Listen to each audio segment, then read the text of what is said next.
Hello everyone, welcome to our tech tutorial today. I'm Addie and I'm going to be talking to you about some tech security, specifically imposter scams.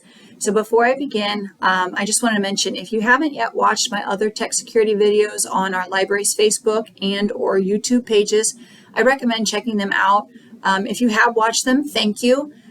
For you, some of the information I'm going to cover today may sound pretty familiar. It should sound pretty familiar. If it seems like I'm repeating myself, it's because I am.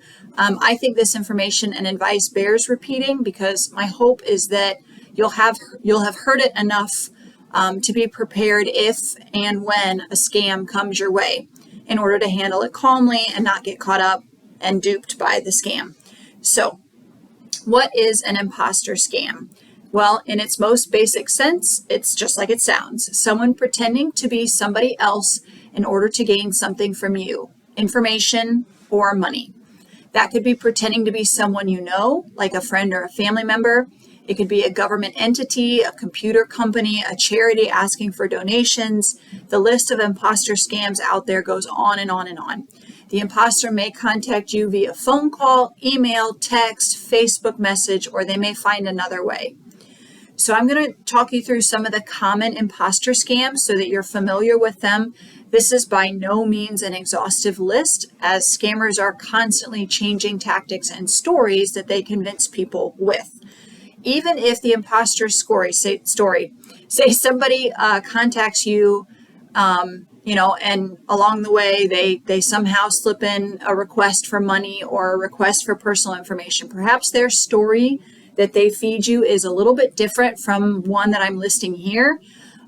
Being familiar with the common threads of imposter stories may help you detect them and do what you need to do to protect yourself. So this is a small list of common imposter scams. So the first are Medicare Benefits imposters. So they may say that they may contact you and say that they need to verify your social security number or tell you that your social security number or Medicare benefits have been suspended due to a mix-up. And then they'll ask you to verify your important information, thereby giving them your social security number. So they come at you with a Medicare benefit scam, imposter scam. The second one is the tax return official imposter. So a tax return official may say that your tax returns need to be done differently due to a name change or some change of your other pertinent information, and they'll need your social security number to verify your identity. Okay, that's an imposter scam. They are pretending to be a tax return official. Number 3, U.S. Customs and Border Protection imposter. So they may pretend to be agents of the CBP, the Customs and Border Protection, sending you a recorded message stating that illegal items were shipped in your name and have been intercepted, or that a warrant is out for your arrest. They'll ask you to pay for more information, or they'll simply ask for your social or banking account number to verify your identity or pay what you owe for these illegal items that were shipped to you. It's all false. So that is a U.S. Customs and Border Protection imposter scam. Number 4, tech support imposters. So these people are pretending to be tech support from some company. They may say that they are calling from a tech support company about a problem that they've detected on your computer or your technology. They will then ask you to pay for their services, or they may ask you for access into your technology, your laptop or your phone or whatever you might be using. They may ask for access in order to then steal your bank account information or your social or something else. So a tech support imposter, they are pretending to be from a tech support company, notifying you about a problem that they've detected on your computer. They have no business being on your computer in the first place. They probably aren't. They're just lying. It's a scam. Number 5 is, I missed one. Number 5 is the IRS imposters. I forgot I didn't make a sheet for it. But IRS imposters may claim you owe money to the IRS or other government agency. Okay, number 6, cover my number here. Number 6 are the friends or family member emergency imposters. I mentioned this one in other videos, but imposters may pretend to be a family member or a friend in trouble in an emergency situation. Sometimes they say they're in the United States, but oftentimes they'll say this person is stuck in a foreign country and can't get out, and you have to wire them money immediately to help them leave this country. They'll ask for your banking information, or they'll ask you to money order, send money that way. Okay, so that is a friends or family emergency imposter. This one has been around for a long time. It's still around.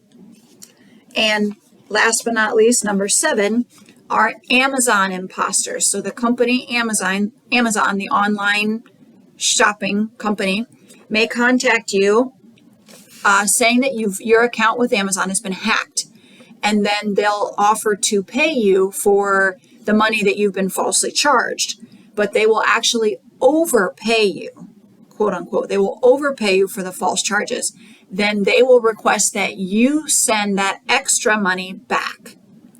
Okay, so it's sort of complicated, and I think that's actually, I personally believe that's part of how they trip people up, is that they make it kind of a complicated scheme in order to get this money from you. So basically they pay you, they overpay you.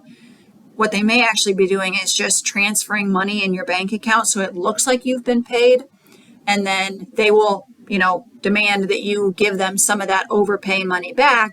When you give that money back to them, it's gone. It's theirs. It was never theirs in the first place, but now it's theirs because you've given it to them.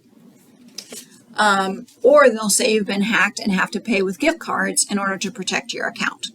Okay, so there's just a couple of the common scams out there, the imposter scams. So what if the story sounds really legitimate and you're not sure? Are there any other potential tip-offs that it might be a scam? So I did a whole other video on this, which you can watch. It's available on the Putnam County District Library Facebook page and also on our YouTube page. You can watch it if you haven't watched it yet. But here's a quick rundown. Here are some of the tip-offs that may indicate that this is actually a scam. Scammers call, email, text, Facebook message, etc., asking you for money or information. Government entities never reach out that way. Neither do tech support people, customs officers, Medicare workers, etc. So if someone contacts you from these entities and asks you for money or your social security number, it's a scam. If you are approached by a family member in a bad situation needing money, call them directly or call someone in their immediate family that could have contact or information about them. Don't believe a message asking for money, especially if it feels like they're rushing you or it's a dire emergency. These are tactics that scammers use to manipulate good people. Number 2, so that was number 1, how they reach out to you and ask for money. Legit entities will never do that. Scammers will often tell you to pay by wiring money, cryptocurrency, or gift cards. No legitimate entity will ask you to pay in any of these 3 ways. So if somebody reaches out and says, hey, I need you to wire me $500, don't do it.